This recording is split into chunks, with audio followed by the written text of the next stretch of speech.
কষ্ট মানে মানুষের জীবনে একটা আগুন।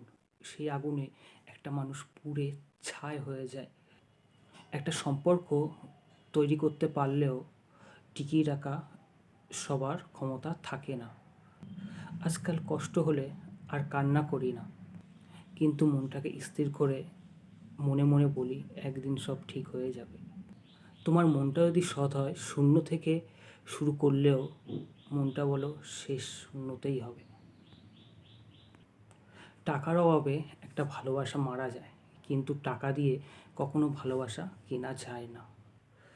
মানুষ ঠাকুরের কাছে প্রার্থনা করার সময় ভাবে ঠাকুর সব কিছু দেখছে, তাহলে নিন্দা করার সময় মানুষ এটা ভাবে না ঠাকুর তাও দেখছে।